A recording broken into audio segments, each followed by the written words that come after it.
आज ही Doubtnut app download करें। Doubtnut पर होगा अब आपके सभी मैथ्स, केमिस्ट्री, फिजिक्स और बायोलॉजी डाउट्स का सफाया। बस अपने क्वेश्चन की फोटो खींचो, उसे क्रॉप करो और तुरंत वीडियो सोल्यूशन पाओ। Download now. Rohan city school में कक्षा 9 का छात्र है। वह गर्मियों की छुट्टियों में अपनी दादी के साथ अपने पुश्तैनी गांव में गया। वहां एक दिन गांव में एक बाबा आया और उसने गांव वालों से कहा कि वह नुकीले कांटों के बिस्तर पर सोने का चमत्कार कर सकता है। इस पर हजारों नुकीले कांटों का एक बिस्तर उसके लिए तैयार किया गया। जब सारे गांव वाले एकत्र हो गए तो बाबा ने जोरों शोरों से मंत्रों का उच्चारण किया और बहुत सावधानी के साथ में उन नुकीले कांटों पर लेट गया। बाबा के शरीर के नीचे हजारों नुकीले कांटे थे, लेकिन बाबा को जरा भी नुकसान नहीं पहुंचा। वहां मौजूद सारे गांव वाले बाबा के इस चमत्कार से बहुत प्रभावित हुए। रोहन की दादी भी इससे काफी प्रभावित हुई, लेकिन रोहन जो कि विज्ञान का छात्र था वो इससे प्रभावित नहीं हुआ, बल्कि रोहन ने वहां मौजूद गांव वालों को बताया कि इसमें कुछ भी चमत्कार नहीं है। तो बाबा का यह चमत्कार जाने पहचाने वैज्ञानिक सिद्धांत पर आधारित था। कोई भी व्यक्ति सावधानी के साथ बड़ी संख्या में बिछाए गए कांटों पर लेट सकता है। यहाँ तक कि वह खुद भी बाबा के लिए बिछाए गए कंटीले कांटों पर लेट सकता है। उसने इस घटनाक्रम में इस्तेमाल वैज्ञानिक सिद्धांत के बारे में लोगों को बताया। रोहन जैसी स्कूली छात्र के पास इतनी जानकारी होने से खुद बाबा भी हैरान हुआ। तो उक्त सिद्धांत को परिभाषित कीजिए और समझाइए कि वो ऐसा क्यों उसके ऊपर लेट पाया। तो ये पूरा का पूरा जो सिद्धांत है बेटा, ये दाब पर निर्भर करता है।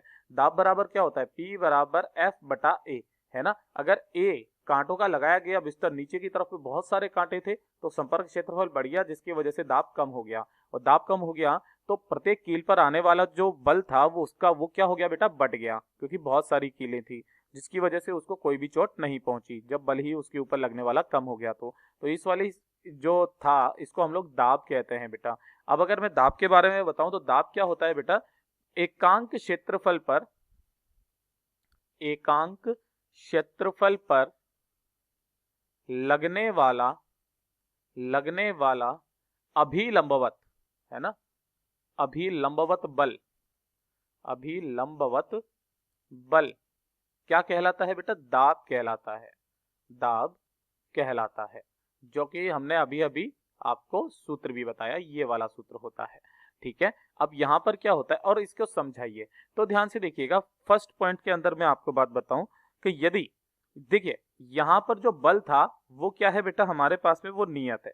ठीक है, यानी कि जब बल किसी वस्तु के कम क्षेत्रफल पर लगता है, यानी कि अगर क्षेत्रफल कम होगा तो F का मान क्या हो जाएगा? F का मान हमने नियत रखा अगर, क्योंकि उसका भार नियत है, वो चाहे 1 कील पर पैर रखे या 100 किलो पर पैर रखे, उसका भार बल तो नियत है। तो जो P होता है बेटा वो क्या हो जाता है? बढ़ जाता है। P क्या हो जाता है? ज्यादा हो जाता है। और दूसरे नंबर पर अगर संपर्क क्षेत्रफल क्या हो जाएगा बेटा? ज्यादा हो जाएगा। F तो नियत है ही सही, तो P क्या हो जाएगा? कम हो जाएगा, जिससे कि उसमें गढ़ेगा ना, वो कम गढ़ेगा।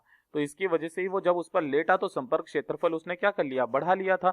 दाब कम हो गया तो प्रत्येक कील पर लगने वाला जो बल है वो भी बढ़ गया, क्योंकि हजारों किलो में बटा ना वो सारा का सारा बल, तो उस पर दाब भी कम हो गया। ठीक है बेटा, जब ये F कम होता है तो दाब भी कम होता है, और 1 कील पर आने वाला F जो है वो बहुत कम हो गया, क्योंकि नीचे हजारों किलो में वो पूरा का पूरा mg बढ़ गया था।